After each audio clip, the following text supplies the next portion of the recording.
Summer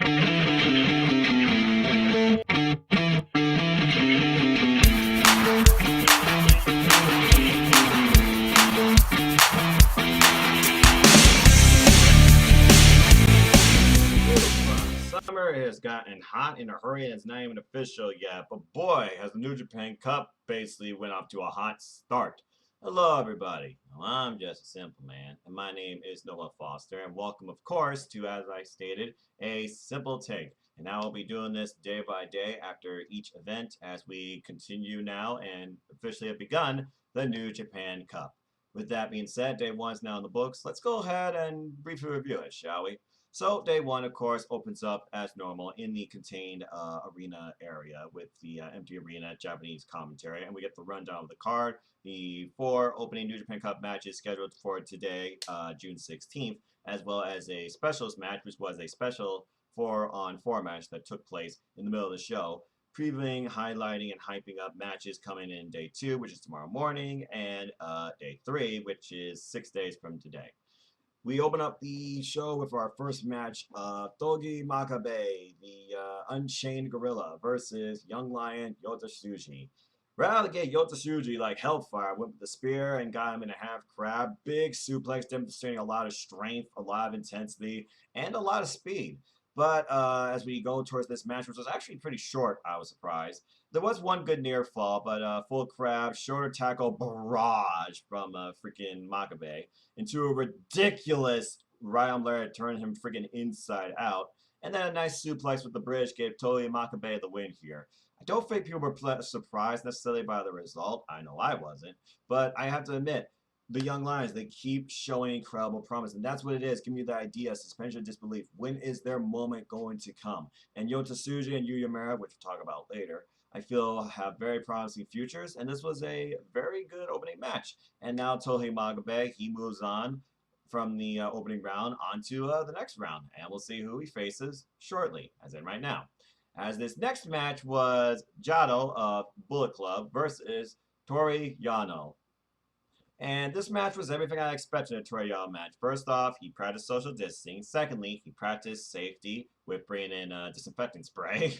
And basically out of the gate, he went right for the turnbuckle, but was denied first by the ref, Marty Asami. But of course, Jado, he had his candlestick. And he did not come alone, by the way, as he had his whole Bullet Club entourage from that tag match with him, too. Yojiro, Takahashi, and Gato. With that being said, though, this match, it was more humor than you know, competitive bout, and as I expected much. At one point, literally, he gets the turnbuckle pad off. Again, no names, sorry folks. And he literally hits Jado with an Jado overselling that shot, basically like Triple H oversold a super kick back from early Raws, you know, back when they were really good and worth watching from top to bottom, only 2 hours long. But I digress. And eventually, he performs a flop, brilliant, bravo Jado. As the match progressed, though, Yujiro and Bullet Club, they kind of got annoyed and they took over, you know, causing much distress. And Yujiro really played a part in this match, tried to really get control to Jado. And there was a abdominal stretch by Jado. Again, Jado and Gato are 2 people you shouldn't sleep at. They are veterans of the game, but I just couldn't see Jado winning this. As the match progressed, we got the other turnbuckle pad off by Jado, and it looked like he was going to use it, and he did, but not really enough. As Toreano, he once again was yelling indiscriminately throughout this match. I wish I knew what he was saying. Just, you know, the most vocal part of the show. I'm just going to tell you all that. And Japanese commentary just go along with it. Toreano, you know, good me ambassador. As the match progressed, though, Bullet Club tried to end it with Candlestick, Brass Knuckle spot. Failed, and Toreano, being the sport master he is, can think on his feet like that. He literally... Let me see if I get this right. Yeah, because there's something in my eye, actually. I had to take a washcloth, and my stream went out for a moment. But according to what I read, he apparently double blowed Yojiro and Gato and got a quick roll-up victory over Jado and moves on. So there you go. So Toreano, he moves on as only he can. And it will be in the next rounds, Toreano versus Togi Makabe. That should be a very interesting match. Moving on from there, we take a break from New Japan Cup action and we go into a preview of matches to come as we have a 4-on-4 8-man tag specials match here with Yuya Uemura, Hiroshi Tanahashi, Kota Ibushi, and Yuji Nagata versus my faction, Suzuki-gun, in Taiji, Minoru Suzuki, Zack Sabre Jr., and Yoshinobu Kanemaru. This match was just downright crazy, okay? As I expected. Once again, the Ace, come on, man. Literally trying to, give it to us on the turnbuckles. He gets attacked right from behind before the bell rings. Suzuki-gun raising all hell. As the pre-match assault basically begins, the Ace is basically at the mercy of Suzuki-gun, and his left leg gets punished by everybody, from stumps to dragon screws to attempted half-crab submissions. Started off with a preview, of course, once things finally settled down with the Ace and Taiji, who, of course, will be facing each other 6 days from today on day 3. By the way, in case you're all wondering, this is being recorded Tuesday morning, 9:55 a.m. Eastern Standard Time, June 16th. As the match progressed, though, and the Ace was at the mercy of everybody, including Zack Sabre Jr., Kota really had enough of this, and basically Kota tries to break this up. He's like, "Oi!" And of course, Zack Sabre Jr., he's relentless. He did not give. And the Ace, though, he finally does get a brief moment where he pulls off a vicious dragon screw. Ouch. Not as bad, though, as the assisted dragon screw that Taiji and Zack Sabre Jr. did on him earlier, but I digress. Again, folks, Zack Sabre Jr. and Taiji, they're going after the freaking IWGP Heavyweight Tag Team Championships as they hosted them during this match and also threw them to the side. Again, so you can give 0 Fs. Simple as that. Anyway, as the match continues, again, Ace just keeps getting attacked. Chair to the leg, chair to the midsection, Minoru Suzuki. He only gets a brief moment when he dragon screws Zack Sabre Jr., allowing him to tag in Kota. And of course, Kota and Zack Sabre Jr. Zack Sabre tries to stop Kota dead in his tracks, and Kota unleashes a fury of strikes and kicks on him, as only he can. And then he kicks Zack Sabre Jr.'s head off. Damn. As both men are basically incapacitated, we get tags into the veterans of this match. Well, the other veterans, excuse me. In a Blue Justice, Yuji Nagata and Minoru Suzuki, they square off and just go to town at each other. The rivalry that these two have, I wonder if Minoru Suzuki and Yuji Nagata both respectively just love beating the hell out of each other, because they did it here. As they were exchanging chops for chops and forearms for forearms, you could hear the impact of bones and knuckles. My gosh, how these men can talk and chew is still beyond me. Quick sleeper into attempted God-style power driver, though, gets countered, and then we get a quick tag into Yuya Uemura, who basically tries, again, I think that's a death wish, and goes after not even his opponent, but potential, maybe down the line, if he pulls up an upset opponent, Minoru Suzuki. And eventually, he and Ace's team, they all go after Minoru Suzuki, and then as they try to control Suzuki on the outside, Yuya Uemura, Minoru Suzuki, they duke it out in the middle of the ring. Yuya tries to get the better of Suzuki with a submission hold, via half crab, but Yuya Uemura walking in, kicks him in the face. Yuya stands relentless, holds it for a couple kicks, finally lets go. And then Yuya Uemura tries to get the better, botch.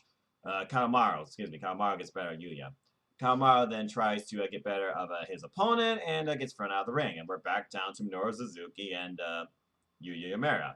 As the match continues, though, everybody's outside. Everybody comes in at one point, literally knocking each other out, kick, forearm, kick, strike, lariat, suplex, good grief. By the way, once again, pants did not come off. Told you. Basically, at the end, though, it came down to a bottle from the heel master to the side of the head to Yuya Uemura, allowing for a suspended waiting Minoru Suzuki to just hold him in place and deliver the God-style power driver to get the win for his team over Yuya Uemura. As the match ended, though, Taiji is still working on the Ace on the outside, trying to get as much as advantage as possible against his opening round opponent. And then Nagata and Minoru, they get out of each other's face and slap each other like crazily until the Young Lions try to come in and stop these two, who are still attacking each other, I might add, and still we're not stopping. But then we see a subtle exchange of words, it seems, between Zack Sabre Jr. and Kota Ibushi. I feel like Kota is boiling over. Really showed here as eventually, as they were jabbing, he tries to get a shot in Zack Sabre Jr. only for Zack and Taiji to get the better of Kota, and they hold the tag belt. Bloody, dangerous techers. And they walk away, leaving the tag belts on Kota. Only for Kota to get up and run after Zack Sabre Jr., I imagine, and Taiji. And we don't get anything afterwards. That's it for now. So the way I see it, Suzuki-gun will have all the momentum and advantage in the world in their upcoming matches, where we got Zack Sabre Jr. versus Kota Ibushi, Taiji versus Rose Tanahashi, and Minoru Suzuki versus Yuji Nagata, and Yoshinobu Kanemaru versus Yuya Uemura. Which, might I add, that last match is taking place tomorrow morning. So again, Yuya, you got a lot to think about going up against the heel master, because whether it takes a bottle, whether it takes a Satori special, whether it takes submission, he can get you like that. Never count out Suzuki-gun. Simple as that. And as far as the ace goes, he's got 6 days, but there's no way that lay is going to be 100% in time. He might be going into this with a handicap. It really might be going in Chinese favor. But then again, as my good friend Mark the Griff reviews, please follow him, folks, and join Tino Elite if you're a fan of Elite Wrestling and just wrestling in general.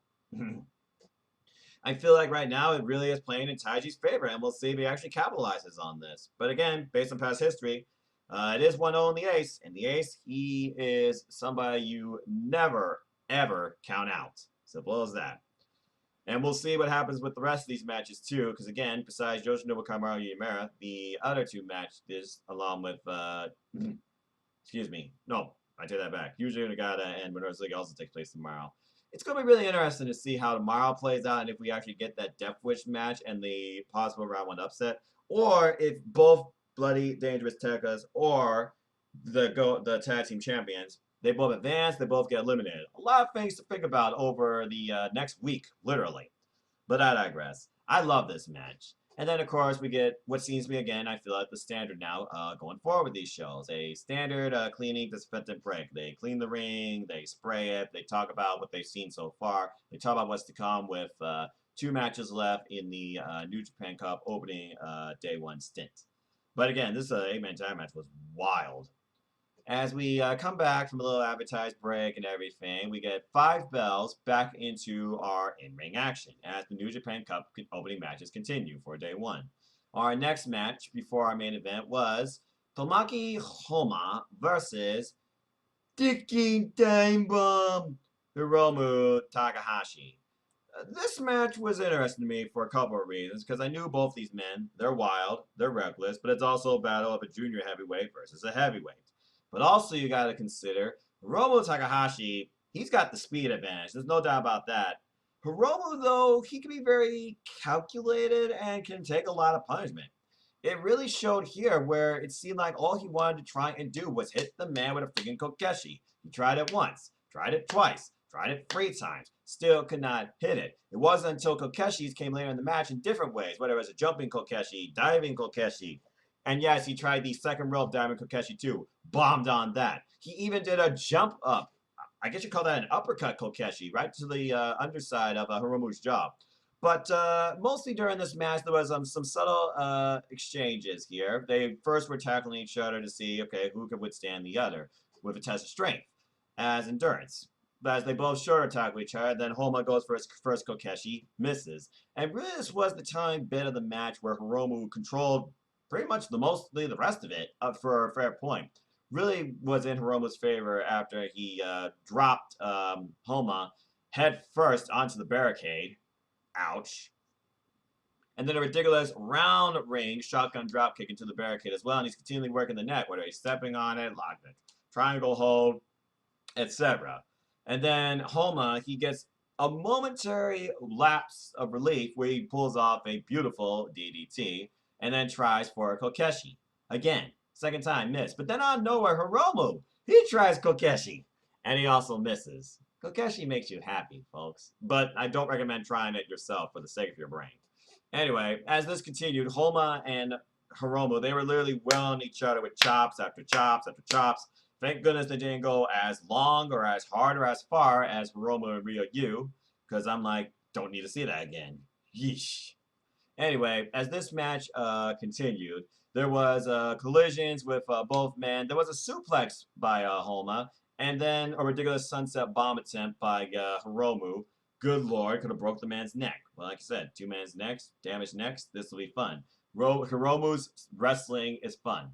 That's the way he sees it. He just wants to do more and more and more and more of it. And this match really went the distance. Things really turned in favor of Oromo after he did a Defy driver on the apron. But again, Homa, he pulls off a flying Kokeshi, ridiculous double hand chop to get the better of Hiromu. and a jumping Kokeshi, and another diving Kokeshi.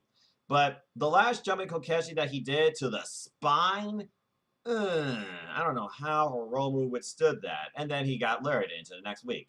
Kick out at one, though. I was like, what the world? And then out of nowhere, like I said, Kokeshi to the jaw. But he goes into the turnbuckle, Death Valley driver style first by Oromo, and Oromo pulls off the time bomb, and that is it. And Hiromu Takahashi, he advances. And Homa, great match, he's out. So the way I see it is this: one of the biggest telling stories of this match and this New Japan Cup. Are we going to finally see Hiromu Takahashi versus Tetsuya Naito, where potentially Hiromu could hold all the gold, all the big gold in New Japan? He's already the IWGP Junior Heavyweight Champion. Now he has a chance, if he wins this, to go after both the IWGP Heavyweight and Intercontinental Championships. It really makes you wonder, can this man pull it off? That's probably why he's a clear favorite in many people's brackets. Not mine, but I digress. And again, now we know it will be Hiromu Takahashi moving on, but who will be his opponent as we go into our main events? You talk about a fucking war. Wow. There's one thing I have to say about Tomohiro Ishii, okay? No matter what you do to the guy, you can hurt him. He's going to sure as hell hurt you. And he wants you to hurt him because that's the way he gets better and tests himself. And he and El Desperado went to absolute war. What an incredible main event. And again, like I keep saying it, Tomohiro Ishii deserves to be IWGP Heavyweight Champion before his career ends. Simple as that. And this might have been El Desperado's best match today. You talk about making a statement since your return, though, going up against Tomohiro Ishii, playing his game at times, too. Let me go ahead and talk to you a little bit about some of the highlights in this match, because, boy, there was a lot. And there was a lot of suspension of disbelief where I thought he was this close on at least 3 occasions of beating Tomohiro Ishii, including using a low blow. Anyway, at first, El Desperado tries to get in Tomohiro Ishii's head with a bit of a hype game as he's like, hey, I'm taller than you. Of course, he was in the ropes. And then both men, they are just subtly exchanging bombs. But of course, Tomohiro Ishii, he's like, that all you got? Give me more. And this wasn't the only time he did that either. El Desperado, though, he takes things up a notch and goes after the man's left leg. This was the story of Tomohiro Ishii throughout the match. And he also takes off the turnbuckle pad and throws Tomohiro Ishii's exposed back into the exposed turnbuckle. Not once, not twice, but 3 times. As the match progressed, though, the 3rd time, though, again, Tomohiro Ishii channeling pain, he explodes out of it and drops El Desperado with a ridiculous lariat. And next thing you know, we get the classic Tomohiro Ishii special in the corner where he's like, no, you're going to stay up. I'm going to test how far you can go with this. Chop, forearm, chops, forearm, chop, forearm, chop, forearm, chop, forearm. It's just, good Lord, how many of those can you actually take? Anyway, as the match continues, though, El Desperado, he does get the advantage, though, with a takedown into a stretch muffler, only for Tomohiro Ishii to quickly turn it into an ankle lock or a heel hook, however you want to call it. As the match continues, though, the left leg, though, continues to be worked by El Desperado, and Tomohiro Ishii, he is constantly feeling it throughout the match. El Desperado, though, he becomes basically a victim of his own design as he gets thrown into the exposed turnbuckle, and now he is suffering. It basically was the story of El Desperado's lower back in this match, in my opinion. But he does get the stretch muffler on there. Could not lock the hands in for this one. Has it on for an extended period of time, but Tomohiro Ishii, he does reach the ropes. As the match continues, though, Tomohiro Ishii channeling pain, like, give me more, give me more. He gets him into a suplex and then a ridiculous scoop slam. And next thing you know, both these men are exchanging kicks to the head. What the hell is wrong with you two? And then he goes for a power bomb, but Tomohiro Ishii's leg gives out, and he immediately grapes in pain and goes towards the ropes. But he goes for it again and pulls it off.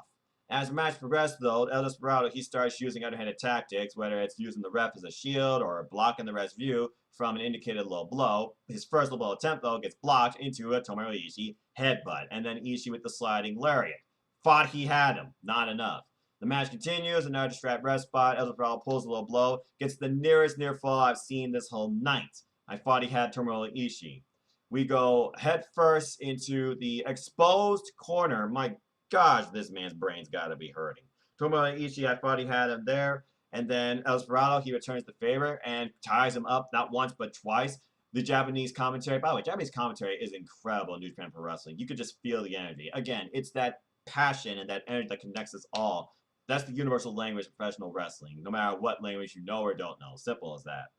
Anyway, after all these counter roll pin attempts, El Desperado, he tries to get the better of Tomohiro Ishii. Super, super close. There was a super kick forearm smash special, though, by Tomohiro Ishii after he gets super kicked by El Desperado. And then another ridiculous headbutt, only the way that El Desperado knows how to take it from Ishii. And then another ridiculous layer as El Desperado keeps yelling Ishii's name, thinking he's got the better of him, only for to get, laid out.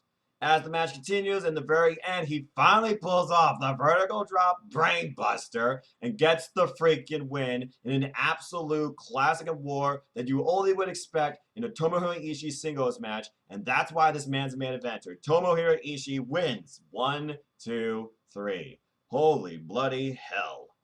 I don't know about y'all, but like I said, when it comes to Tomohiro Ishii, G1 and New Japan Cup, those are his breakout standing moments of the year. Yes, he's been never weight champion and has had classics with the like of Katsuyori Shibata, and more names that I can name right now. What's the other name? I can't think of it. Oh yeah, he was British heavyweight champion. He also faced Zack Sabre Jr. But when it comes to the New Japan Cup, anybody's in the ring with, he makes them better, pushes them to their limit and beyond, so he can try and push himself. And that's what I love about Tomohiro Ishii. I never worry about this man when it comes to him in pain, because all pain means to him is the fact I just have to try harder, or maybe my opponent needs to hit me harder. That is Tomohiro Ishii. Simple as that. And that actually concluded the first day. And also now we know when Tomohiro Ishii comes back in action, I imagine he's not going to be 100%. He will be facing the ticking time bomb, Hiromu Takahashi. How fun is that going to be for Oromo? How brutal and aggressive is that going to be for Tomohiro Ishii? Is Hiromu going to actually try and sunset powerbomb and maybe successfully sunset powerbomb Tomohiro Ishii? I'm kind of worried about both these men's health.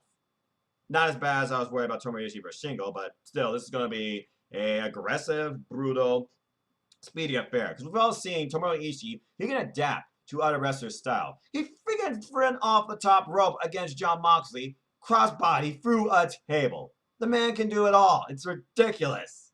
Simple as that. And of course, he refuses help. Anyway, as the show ended, shout out to Chris Chow, and of course, giving a brief translation of both men's post-match comments. Desperado said, "Oof, that was awesome." I feel like El Desperado and Tomohiro Ishii are not done with each other, and personally, I would love to see these two face each other one-on-one again. And with the direction New Japan Wrestling is going, it would not surprise me if both these men are in the G1 and in the same block. I want to see this rematch. I don't know about you. And Ishii basically says this: juniors and heavyweights are all in this, but that doesn't mean a damn thing. Size doesn't matter. You're here to fight. In that ring, it doesn't matter. Nothing does. Just step in there and clash souls, fight like a man. And that's the beauty and the principle and what pro wrestling stands for, especially in New Japan Pro Wrestling, where you are not limited by your capabilities or your weight class. You are simply pushed and tried to be beyond your limits with what you can do in the ring. Damn. Well, that's it for today, ladies and gentlemen. That is my simple take on day one. What was your favorite match? Is your bracket still intact? Because guess what? Mine is too. I did go 4 for 4. And are you looking forward to the next matches that we're going to get out of these 4, which again will be Togi Makabe versus Toreano and Tomohiro Ishii versus Hiromu Takahashi. Stay tuned tomorrow. We're going to have 4 more matches. And as far as tomorrow goes, we have Real Mega Kazuchika Okada versus Gato. We have Yuya Yamera versus Heel Master Yoshinobu Kanemaru. We have Gabriel Kidd versus Taiji Ishimori. And we have, which I imagine has got to be the main event, Blue Justice Yuji Nagata versus Hasaninare, the King, and the leader of Suzuki-gun, Minoru Suzuki. And I'm just going to say it right now, I feel like it's going to play out like this. We're going to get Minoru Suzuki versus Okada, and I feel like it's going to be Yoshinobu Kanemaru versus Taiji Ishimori. Those are my predictions for tomorrow, as according to my bracket. Simple as that. With that, do you agree? Do you disagree? What are you most looking forward to that is yet to come in the New Japan Cup? Please let me know in the comments down below. Love to chat with you. Love to interface with you. I love New Japan Pro Wrestling. How about you? If you haven't tried it yet, there's never been a better time than now to try it and find someone that connects with you. And I hope you do get a chance to enjoy it, because if you tuned out of sports entertainment or professional wrestling at one point, this is the company to go to try and bring you back in, especially under these quarantine times and empty arena atmospheres, because they're doing it right, both in and out of the ring, both cleaning standards, and both delivering great matches, great storytelling, and incredible professional wrestling. Well, until next time, folks, that's all I got. So if you want to know more about me, know this. I'm just a simple man and a lifelong fan of wrestling. So follow me on Twitter, NoDQ.com/Noah or AdamFoster1916, AdamFoster1916 on Instagram. You are following the Simple YouTube channel here where I'm developing a Simple Man Productions at youtube.com/user/Noah Foster210. Stay tuned. Other content coming up includes more Simple Takes. I will give you a Simple Take on New Japan Cup Day 2, as well as this week's episode of AEW Spark that might be with Mike P. Phillips or even somebody else. And much more to come beyond that as far as this YouTube channel goes.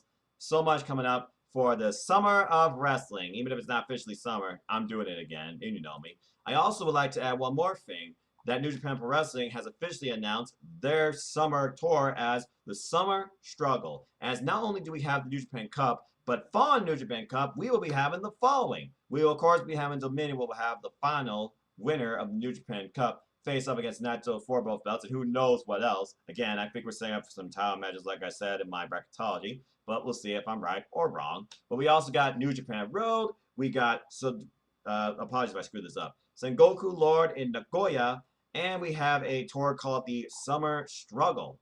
So who knows what incredible professional wrestling and storylines are to come. And of course, they haven't talked about the G1 yet, because again, that was still scheduled for fall, way in the fall, I might add, in late September, early October. So stay tuned for more on that.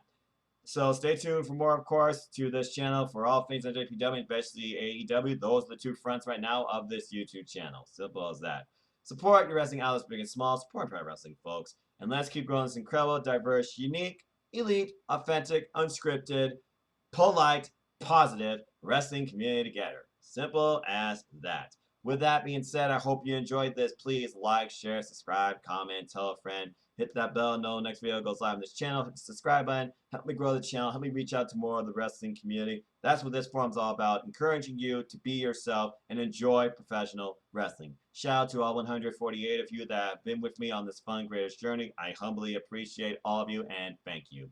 So until the next video, I am done here. It is currently 10:17 a.m. on Tuesday, June the 16th. Only thing left for me to do is record AEW Spark after dark tonight and prepare for New Japan Cup tomorrow morning.